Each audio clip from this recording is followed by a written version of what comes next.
خلق سے اولیاء اولیاء سے رسول رسول سے اعلیٰ ہمارا نبی خلق سے اولیاء اولیاء سے رسول رسول سے اعلیٰ ہمارا نبی کون دیتا ہے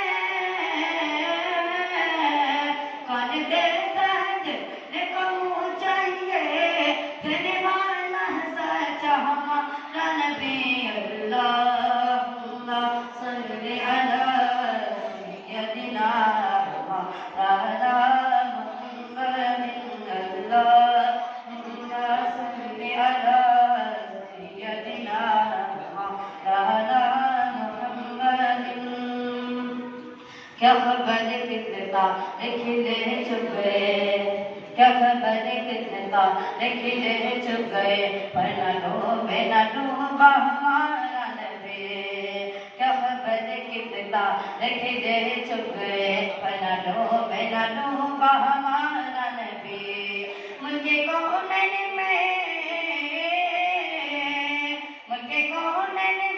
انبیاء تاجدار تاجداروں کا ہمارا نبی اللہم صلی علی سیدنا مولانا محمد اللہم صلی علی سیدنا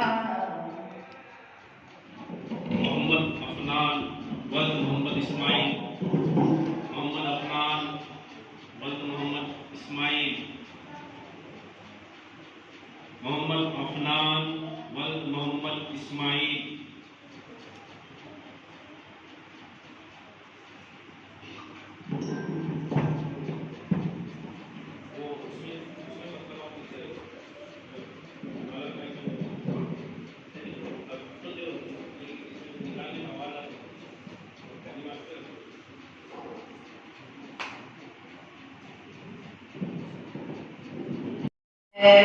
مردہ ہے یا کہ زندہ بچی ہے یا کہ بچا پختہ ہے یا کہ کچا اور کس کا ہے یہ رتبہ مردہ ہے یا کہ زندہ بچی ہے یا کہ بچا پختہ ہے یا کہ اور کس کا ہے یہ رتبہ کس کو بھلا خبر ہے مجبور ہر بشر ہے ماں کے شکم میں کیا ہے سرکار جانتے ہیں کس لب پہ کیا دعا ہے سرکار جانتے ہیں کس کے دلوں میں کیا ہے سرکار جانتے ہیں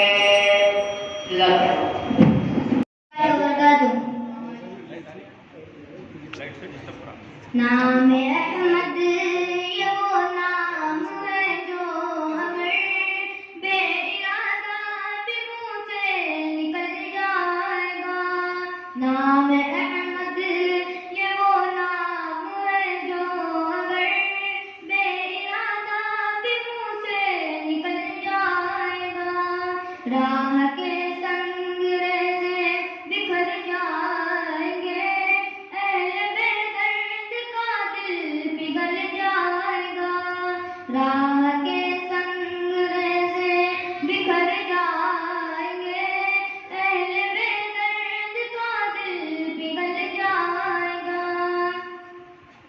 سنتے ہی آیتیں بت شکن کی خبر کفر ایمان کے سانچے میں ڈل جائے گا سنتے ہی آیتیں بت شکن کی خبر کفر ایمان کے سانچے میں ڈل جائے گا کملی والے فقط کملی والے نہیں ان پہ شیدا ہے یہ آسمان و زمین کملی والے فقط کملی والے نہیں ان پہ شیدا ہے یہ آسمان ایک اشارے پہ سورج پلٹ آئے گا، پیر رکھتے تو پتھر پگھل جائے گا، ایک اشارے پہ سورج پلٹ آئے گا، پیر رکھتے تو پتھر پگھل جائے گا،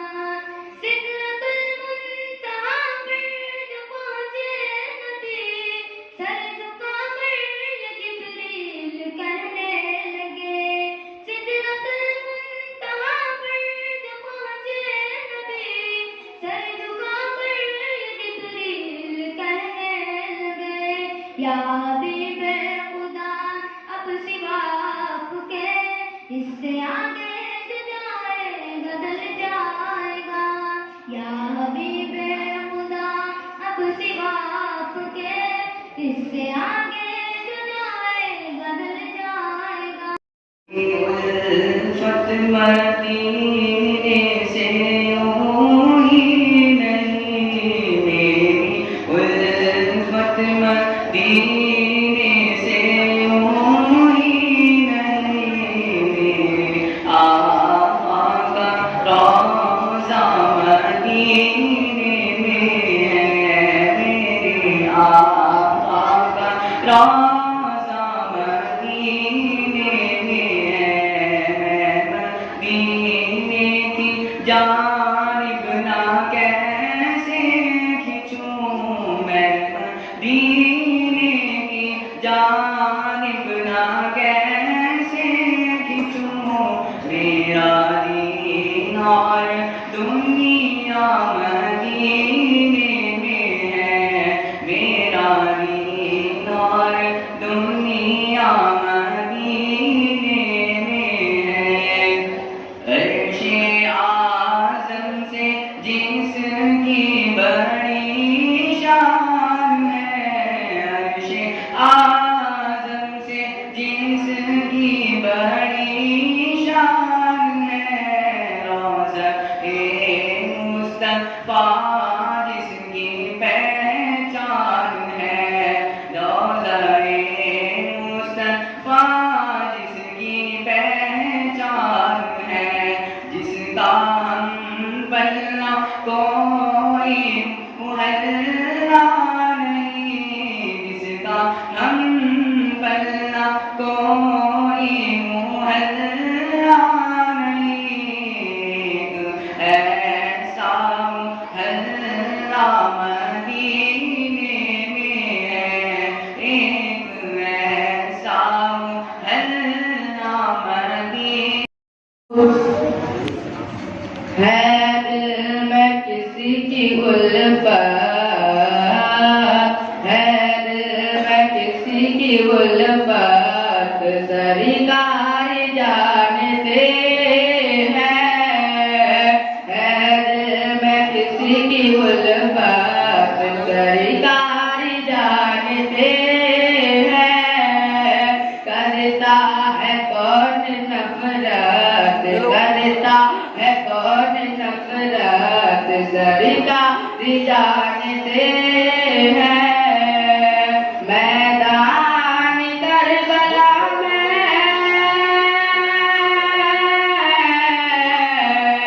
میدان کربلا میں کب ہوگی کیسے ہوگی شبیر کی صداقت، شبیر کی صداقت، سرکار جانتے ہیں، شبیر کی صداقت، سرکار جانتے ہیں، تم اپنے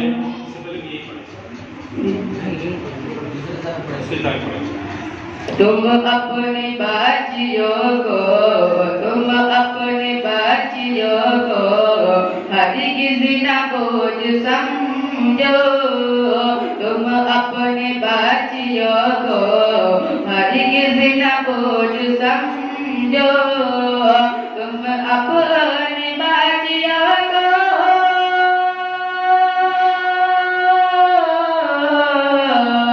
تم اپنی بچیوں کو ہرگز نہ بوجھ سمجھو، بیٹی ہے کی رحمت بیٹی ہے گھر کی رحمت سرکار جانتے ہیں دل میں کس کی الفت سرکار چھوڑ کر اب تیرا آستانہ چھوڑ کر اب تیرا آستانہ کربلا جا رہا ہوں میں نانا چھوڑ کر اب تیرا آستانہ کربلا جا رہا ہوں میں نانا دین حق پہ ہے گردن کٹانا کربلا جا رہا ہوں میں نانا کہ سرحد علی پہ لے کر چلے سرحد علی پہ لے کر چلے بھوک پیاس بھگا کر چلے بھوک پیاس بھگا کر چلے حشر میں آب کوثر پلانا کربلا جا رہا ہوں میں نانا چھوڑ کر اب تیرا آستانہ کربلا جا رہا ہوں میں نانا کہ ایک سجدہ میں ایسا کروں گا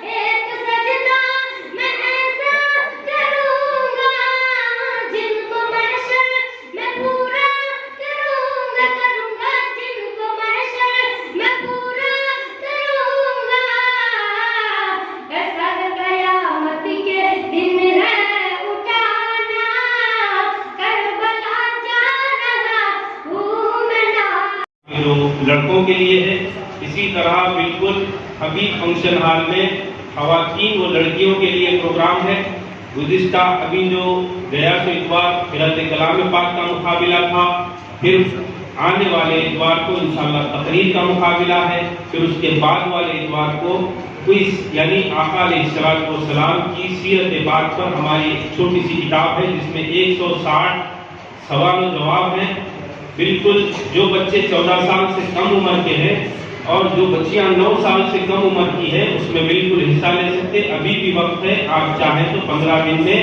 پوری کتاب یاد کر لے سکتے اور وہ اگر کتاب یاد کر لیے تو انشاءاللہ وہ ہمیشہ ہمیشہ کام میں آنے والی یادداشت رہتی تاریخ اسلام حضور علیہ السلام کی سیرت پاک تو جو بچے حصہ لینا چاہتے ہیں وہ ہم سے رابطہ پیدا کر سکتے ہیں یعنی تو پھر الحسنات بک سینٹر یعنی تو ہندوستانی بک ورلڈ جو بابا نگر میں جو اسٹیشنریز ہے اس میں آپ کو یہ چیزیں مل جاتی چلیے بسم اللہ السلام علیکم ورحمۃ اللہ وبرکاتہ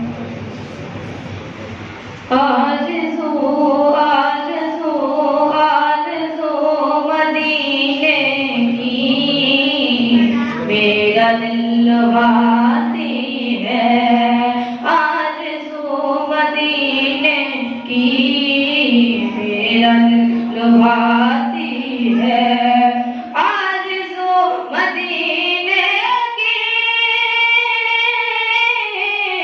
آرزو مدینے کی میرا دل لبھاتی ہے کیا کرے غریبی میں بے بسی رلاتی ہے کیا کرے غریبی میں بے بسی رلاتی ہیں کروٹیں بدلتی ہیں حسرت میرے دل کی حسرت میرے دل کی کروٹیں بدلتی ہیں حسرت میرے دل کی کروٹیں بدلتی ہیں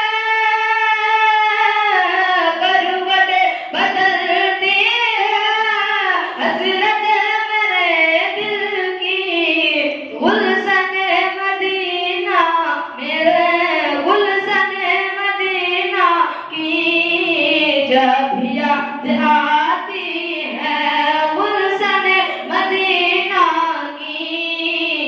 جب بھی یاد آتی ہے فرقت مدینے میں، رات بھر میرے مولا فرقت مدینے میں، رات بھر میرے مولا فرقت مدینہ میں، رات بھر میرے مولا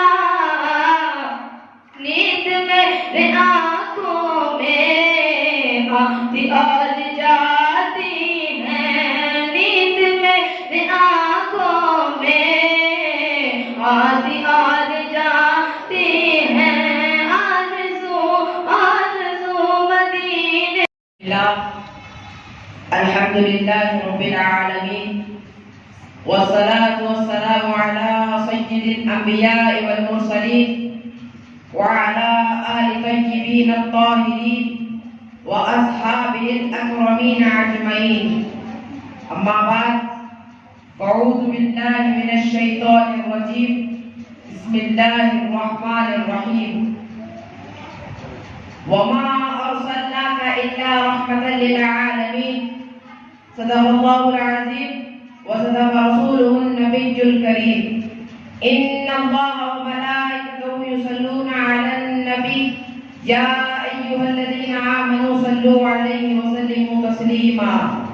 اللهم صل على سيدنا محمد وبارك وسلم. وحشت آدم گئی شہر اولاد سے، وحشت آدم گئی شہر اولاد سے، مردہ زندہ ہو گئے تاثیر نام پاک سے، مردہ زندہ ہو گئے تاثیر نام پاک سے. حاضرین اکرام، جس آیت شریفہ کی میں نے تلاوت کی ہے اس کا ترجمہ یہ ہے، ہم نے آپ صلی اللہ علیہ وسلم کو سارے عالم کے لیے رحمت بنا کر بھیجا ہے. آئیے سب سے پہلے میں تنظیم محبان مصطفیٰ صلی اللہ علیہ وسلم کا شکریہ ادا کرتا ہوں جو یہ پروگرام رکھ کر ہم جیسے لڑکوں کی ہمت افزائی کی ہے، اور دعا کرتا ہوں بانی ڈاکٹر محمد یونس قادری صاحب، صدر محمد افروز قادری صاحب، اللہ ان دونوں کو صحت کے ساتھ ان کی عمر دراز فرما. میرا عنوان ہے شان نبوت اور شان ولادت. میں ان دونوں پر مختصر عرض کرتا ہوں اپنی تقریر کو لے کر. آئیے سب سے پہلے میرے اور آپ صلی اللہ علیہ وسلم دنیا میں آنے سے پہلے کے حالات بیان کرتا ہوں، اور وہ یہ ہے حضور کریم صلی اللہ علیہ وسلم کے والد جب وہ آپ کسی سوکھے درخت کے نیچے ٹھہرتے تو وہ درخت ہرا بھرا ہو جاتا، اور جب آپ کے والد کسی سوکھی گھاس پر چلتے یا ٹہرتے تو گھاس زمین سے اگ آتی. دیکھا آپ نے، یہ ہے ہمارے نبی پاک صلی اللہ علیہ وسلم کی شان. ابھی وہ دنیا میں تشریف لائے بھی نہیں تو یہ عالم ہے. آئیے ایک اور واقعہ سناتا چلوں، اور وہ یہ حضور کریم صلی اللہ علیہ وسلم کے والدہ ماجدہ کے آپ شکم میں تھے تو جب آپ کے مبارک قدموں کے نیچے پتھر آتے تو وہ موم کی طرح ہو جاتے، اور جب آپ کنویں پر پانی لینے جاتے تو پانی سر سے اوپر آ جاتا اور پانی سینچنے کی ضرورت نہ پڑتی بلکہ خود بخود پانی اپنی سر سے اوپر آ جاتا. دیکھا آپ نے، یہ ہے ہمارے نبی پاک صلی اللہ علیہ وسلم کی شان. ابھی وہ دنیا میں تشریف لائے بھی نہیں تھے تو یہ عالم ہے.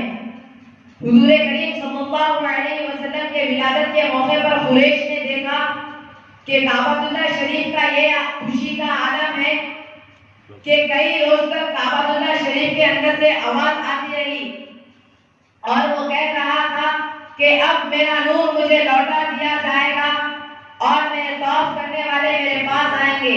مسلسل کعبۃ اللہ شریف 3 دن 3 رات تک جھومتا رہا اور یہ پہلی نشانی تھی جس سے قریش نے دیکھا کہ کعبۃ اللہ شریف جھوم رہا ہے. آئیے ابھی میں نے شان نبوت پر تقریر کی تھی، اب میں شان ولادت پر مختصر عرض کرتا ہوں۔ غوث اعظم دستگیر رحمۃ اللہ علیہ ابھی بچے ہی تھے تو آپ کو علم اور علم والوں کی صحبت کا شوق پیدا ہوا، تو آپ نے اپنی والدہ سے جا کے عرض کیا کہ امی جان مجھے اجازت دیجیے کہ میں بغداد شریف جا کر علم دین حاصل کروں۔ والدہ نے عرض کیا جاؤ بیٹا تمہیں اجازت ہے، اور غوث اعظم دستگیر رحمۃ اللہ علیہ کو 40 دینار لا کر دیے اور کہنے لگے بیٹا یہ خرچ کے لیے لے جاؤ۔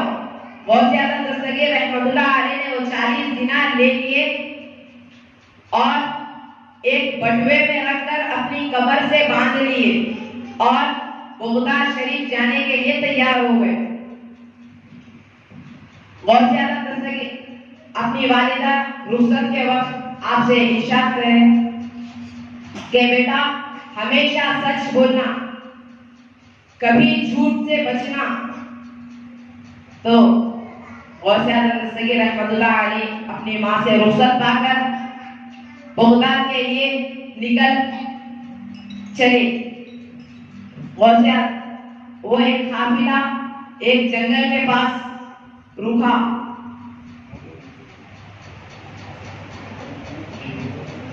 اور 7 گھوڑے ڈاکوؤں نے اس پر حملہ کر دیا اور قافلے کو لوٹنا شروع کر دیا۔ ایک ڈاکو غوث اعظم دستگیر رحمۃ اللہ علیہ کے پاس آیا اور کہنے لگا او فقیر لڑکے بتا تیرے پاس بھی کچھ ہے؟ غوث اعظم دستگیر رحمۃ اللہ علیہ نے فرمایا ہاں میرے پاس 40 دینار ہے۔ ڈاکو نے پوچھا کہاں ہے؟ تو آپ نے فرمایا میری کمر سے باندھے ہوئے ہے۔ تو ڈاکو مذاق سمجھ کر چلا گیا۔ پھر دوسرا ڈاکو آیا، آپ سے وہی سوال کیا تو آپ نے اس کو بھی وہی جواب دیا، پھر وہ بھی مذاق سمجھ کر چلا گیا۔ ایسے ہی پھر تیسرا ڈاکو آیا، وہ بھی آپ سے یہی سوال کیا، آپ اسے بھی وہی جواب دیے۔ پھر ایسے ہی پورے ڈاکو آئے اور آپ سے سوال کیے، آپ وہی جواب دیے میرے پاس 40 دینار ہے اور وہ بھی کمر میں ہے، کمر پر باندھے ہوئے۔ تو ڈاکوؤں کو آپ کے اوپر شک ہوا تو آپ کو ڈاکوؤں نے آپ کے سردار کے پاس لے گئے۔ ڈاکوؤں کے سردار نے پوچھا او لڑکے بتاؤ تیرے پاس بھی کچھ ہے؟ تو آپ نے فرمایا میرے پاس 40 دینار ہے۔ تو آپ ڈاکوؤں کے سردار نے پوچھا کہاں ہے؟ تو آپ نے فرمایا میری کمر سے باندھے ہوئے ہے۔ تو آپ کی تلاشی کی تو واقعی آپ کے پاس سے 40 دینار نکلے۔ ڈاکوؤں کا سردار بڑا حیران ہوا اور کہنے لگا اے لڑکے صاف صاف بتا تو نے ہم کو اپنا مال کیوں بتایا؟ تو آپ اتنی پیاری بات کہیے سنیے، میں نے اپنی والدہ سے وعدہ کیا اور سچ بولنے کا وعدہ کیا تھا، اسی لیے میں سچ بولا اور سچ ہی بولتا رہوں گا۔ تو ڈاکوؤں کے سردار نے یہ سن کر چیخ مار کر رونے لگا اور کہا کہ یہ لڑکا تو اپنی والدہ سے کیا ہوا وعدہ نبھا رہا ہے اور میں اپنے رب سے وعدہ لیا ہوں اسے آج تک نبھا نہ سکا۔ ڈاکوؤں کے سردار غوث اعظم دستگیر رحمۃ اللہ علیہ کو بولا ادھر لا لڑکے ہاتھ، میں تیرے ہاتھ پر آئندہ کے لیے توبہ کرتا ہوں۔ اس نے توبہ سچے دل سے کی اور مسلمان ہو گیا۔ پھر ڈاکوؤں کا سردار اپنے ڈاکوؤں کو کہا اب تمہارا یہاں میرے کوئی نہیں ہے۔ تو ڈاکوؤں نے کہا آپ ہی ہمارے سردار تھے اور آپ ہی رہیں گے، ہم بھی برے کاموں سے بچیں گے۔ ان سب نے سچے دل سے توبہ کی اور مسلمان ہو گئے، اپنے لوٹا ہوا سب سامان واپس کر اپنی زندگی اچھے سے گزارنے لگی۔ آخری میں میری اللہ سے یہی دعا ہے کہ ہم سب کو سچ بولنے کی توفیق عطا فرمائے اور جھوٹ سے بچنے کی توفیق عطا فرمائے۔ کہنے سننے سے زیادہ عمل کرنے کی توفیق عطا فرمائے. وآخر دعوانا والحمد للہ رب العالمین. السلام على سيد الأنبياء والمرسلين وعلى آله الطيبين الطاهرين وأصحابه الأكرمين أجمعين. أما بعد فأعوذ بالله من الشيطان الرجيم. بسم الله الرحمن الرحيم. والكاظمين الغيظ والعافين عن الناس. صدق الله العظيم وصدق رسوله النبي الأمين الكريم. ونحن على ذلك من الشاهدين والشاكرين. إن الله وملائكته يصلون على النبي يا أيها الذين آمنوا صلوا عليه وسلموا تسليما. اللهم صل على سيدنا شفيعنا ومولانا محمد وعلى آل سيدنا شفيعنا ومولانا محمد وبارك وسلم صلاة وسلاما عليك يا رسول الله صلى الله عليه وسلم. اللہ تبارک و تعالیٰ کا بڑا فضل و کرم ہے کہ اس نے ہمیں آقا نامدار مدنی تاجدار دو عالم کے مالک و مختار گلشن ہستی کے ولی فصل بہار سید عالم نور مجسم راحت آدم و بنی آدم حضور سیدنا محمد مصطفیٰ احمد مصطفیٰ صلی اللہ علیہ وآلہ وسلم کی امت میں پیدا فرمایا. آج جو میں آپ کے سامنے عنوان لایا ہوں وہ عنوان ہے غصے کے نقصانات. عنوان دیا گیا ہے غصے کے نقصانات. اور آپ سے میں گزارش کروں گا کہ بچوں سے کہ اگر میں کوئی سوال کروں تو جواب دینے سے پیچھے نہ ہٹیں. آج تقریباً ہم اخبارات میں پڑھتے ہیں, سوشل میڈیا پہ دیکھتے ہیں, لوگوں سے سنتے ہیں کہ فلاں جگہ بالکل چھوٹی سی بات پر بہت بڑی لڑائی ہو گئی. ہم سنتے ہیں فلاں جگہ پر, فلاں بستی میں, فلاں علاقے میں بالکل چھوٹی سی بات پر کسی کا قتل ہو گیا. ہم سنتے آ رہے ہیں کہ بات تو چھوٹی سی تھی پر کچھ ماہ کے نئے نئے رشتے ٹوٹ رہے ہیں, طلاق ہو رہا ہے, خلا ہو رہا ہے. جب ہم دیکھیں کہ یہ کس وجہ سے ہو رہا ہے تو ہم کو معلوم یہی ہوگا کہ یہ سارے نقصانات کی جڑ ایک ہی چیز ہے جس کا نام ہے غصہ. ایک ہی چیز کا نام ہے جو ہے غصہ. اللہ تعالیٰ نے قرآن پاک میں ارشاد فرمایا, چنانچہ اللہ تعالیٰ نے فرمایا وَالْكَاظِمِينَ الْغَيْظَ.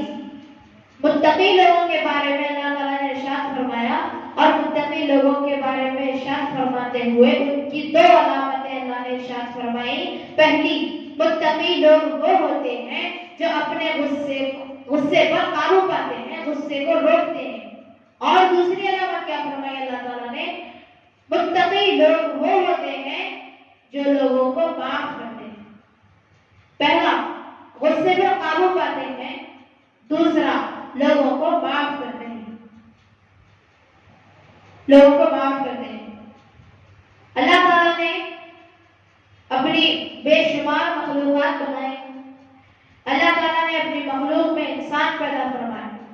اللہ تعالیٰ نے ایک مخلوق شیطان کی بنائی. تو اللہ تعالیٰ نے جب شیطان کی مخلوق بنائی تو روز ازل سے پہلے دن سے شیطان انسان کا بہت بڑا دشمن. شیطان یہ نہیں چاہتا کہ انسان جنت میں جائے بلکہ یہی چاہتا ہے شیطان کہ انسان دوزخ میں جائے. اور شیطان یہ چاہتا ہے کہ جب انسان دوزخ میں جائے تو ہمارے نبی صلی اللہ علیہ وآلہ وسلم نے بھی ایسا طریقہ بتایا کہ ہم دوزخ میں نہیں جنت میں جائیں گے. شیطان جیت نہیں سکتا, شیطان نہیں جیت سکتا, ہم کامیاب ہو جائیں گے. ہمارے نبی صلی اللہ علیہ وآلہ وسلم نے ایک ایسا عمل بتایا. ہمارے نبی صلی اللہ علیہ وسلم نے ارشاد فرمایا غصہ شیطان کی وجہ سے ہوتا ہے اور شیطان آگ سے بنا ہوا ہے. اے مان لو جب کبھی تمہیں غصہ آئے تو یا تو تم وضو کرنا یا پھر پانی پینا، یا اگر تم ٹھہرے ہو تو بیٹھ جانا، بیٹھ رہے ہو تو لیٹ جانا، کیونکہ ایسا عمل کرنے سے غصے پر قابو پایا جاتا ہے، قابو پایا جاتا ہے، غصے میں کمی ہوتی ہے اور انسان کامیاب ہو جاتا ہے، دوزخ میں نہیں بلکہ جنت میں جاتا ہے۔ کیونکہ اگر انسان وضو کرے تو پانی آگ کو مارتا ہے اور شیطان آگ سے بنا ہوا ہے۔ حضور علیہ السلام نے یہی ارشاد فرمایا کہ کسی کو غصہ آئے تو یا تو پانی پیے یا پھر وضو کرے۔ آج اس جلسے میں بڑے لوگوں سے اگر میں پوچھوں کہ کیا کوئی ہے جو اللہ کو اپنا دوست بنائے، میں نوجوانوں سے پوچھوں کہ کیا کوئی ہے جو اللہ کو اپنا دوست بنائے، میں بچوں سے پوچھوں کہ کیا کوئی ہے کہ جو اللہ کو اپنا دوست بنائے، تو یہاں پر ہر کوئی یہی کہے گا کہ میں ہوں جو اللہ کو اپنا دوست بنانا چاہتا ہوں، میں ہوں اللہ کو اپنا دوست بنانا چاہتا ہوں، میں ہوں اللہ کو اپنا دوست بنانا چاہتا ہوں۔ ہم پوچھیں اگر کیوں بنانا چاہتے ہو تو ہر ایک کا جواب یہی ہوگا کہ اللہ کو دوست بنانا بہت بڑی بات ہے، اللہ کو دوست بنانا بہت بڑی بات ہے۔ تو میں یہی کہنا چاہتا ہوں کہ اللہ کو دوست بنانا بڑی بات ہے، لیکن اس سے بھی بڑی بات یہ ہے کہ اللہ تمہیں اپنا دوست بنائے۔ اس سے بڑی بات یہ ہے کہ اللہ تم کو اپنا دوست بنائے۔ چنانچہ حضرت موسیٰ علیہ السلام کا واقعہ ہے، ایک حدیث پیش کرتا ہوں۔ موسیٰ علیہ السلام اللہ رب العزت سے عرض کرتے ہیں کہ اے مولا، تیرے عزیز بندے کون ہیں جس کو تو پسند فرماتا ہے، جس کو تو محبوب رکھتا ہے، تیرے ولی کون ہے، تیرے عزیز کون ہے، جس کو خود تو اپنا دوست بناتا ہے؟ تو اللہ تعالیٰ نے ارشاد فرمایا اے موسیٰ کہ وہ لوگ ہیں جو اپنے غصے پر قابو پائیں اور لوگوں کو معاف کریں۔ جو ایسے لوگ ہیں جو اپنے غصے پر قابو پائیں اور لوگوں کو معاف کریں، وہ میرا دوست نہیں، میں اس کو اپنا دوست بناتا ہوں۔ بات یہی آتی ہے کہ غصے پر قابو پائیں، کیونکہ اگر غصے پر ہم قابو پائیں گے تو کوئی غیر بھی اپنا بن جائے گا، اور اس کا الٹا اگر ہم غصے پر قابو نہ پائیں گے تو کوئی اپنا بھی غیر ہو جائے گا۔ یہ غصے کے نقصانات ہیں۔ ایک بار کا واقعہ ہے، ابھی آپ نے سنا حضرت علی کا۔ حضرت علی سامنے کافر آیا، حضرت علی مار دیے، چیز کر دیے، خنجر رکھے ہوئے تھے، بس مارنے جا رہے تھے، آپ نے حضرت علی پر تھوک دیا چہرے پر۔ حضرت علی نے چھوڑ دیا۔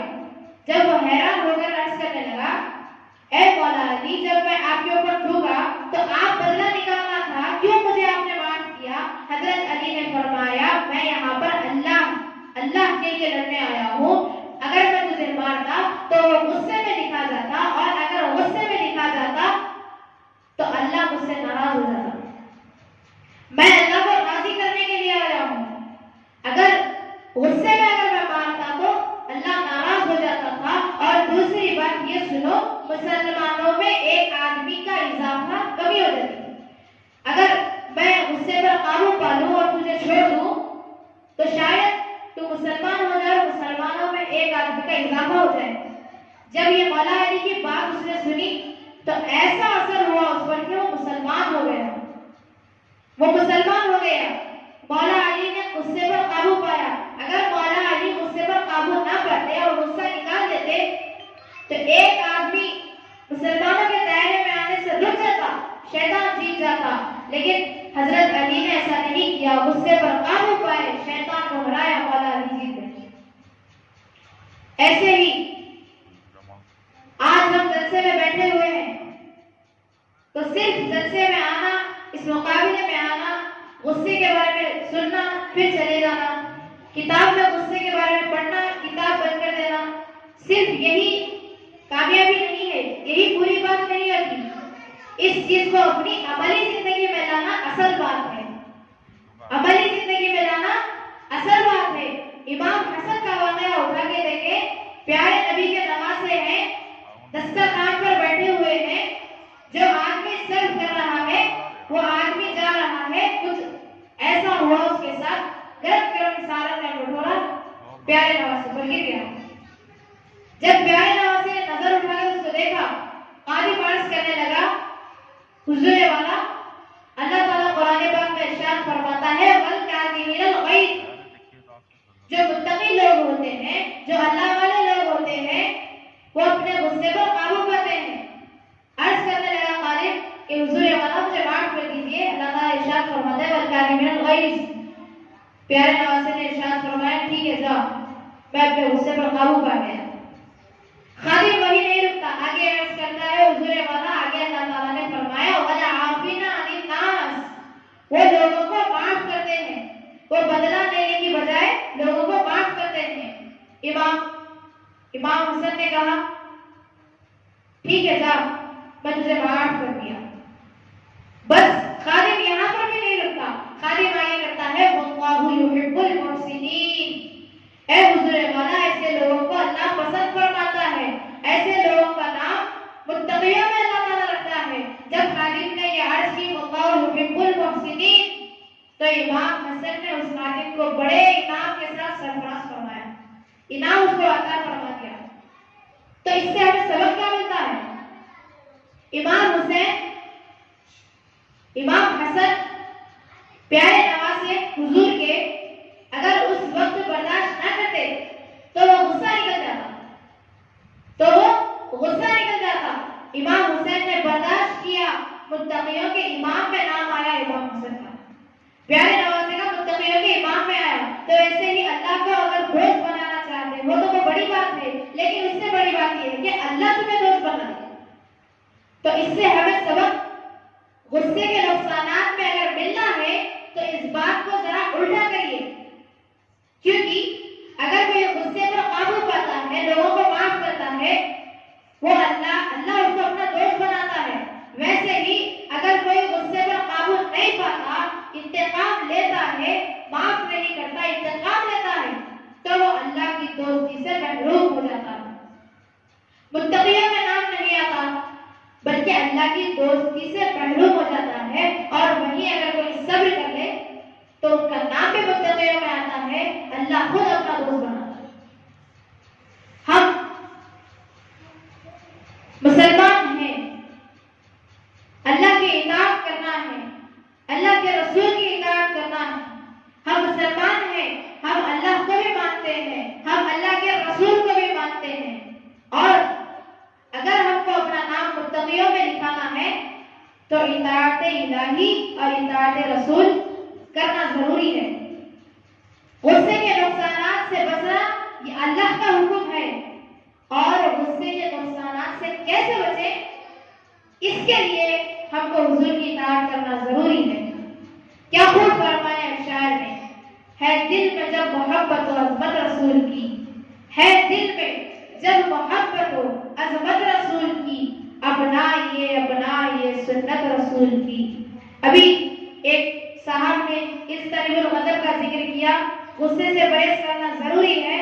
صرف یہ بچے نہیں، بچے تو اہل حدیث پڑھتے ہیں، ہر مسلمان مرد اور عورت کے لیے یہ لازم ہے کہ غصے سے پرہیز کرے، کیونکہ یہ خدا کا حکم ہے، خدا نے اسے ناجائز قرار دیا. ہے دل میں جب محبت و عظمت رسول کی، اپنائیے سنت رسول کی. آخری میں اللہ سے دعا کرتا ہوں کہ کہنے سننے سے زیادہ عمل کرنے کی توفیق عطا فرمائے. صلی اللہ تعالی علی خیر خلقہ و نور عرشہ سیدنا محمد و علی آلہ و صحبہ اجمعین. الحمدللہ رب العالمین.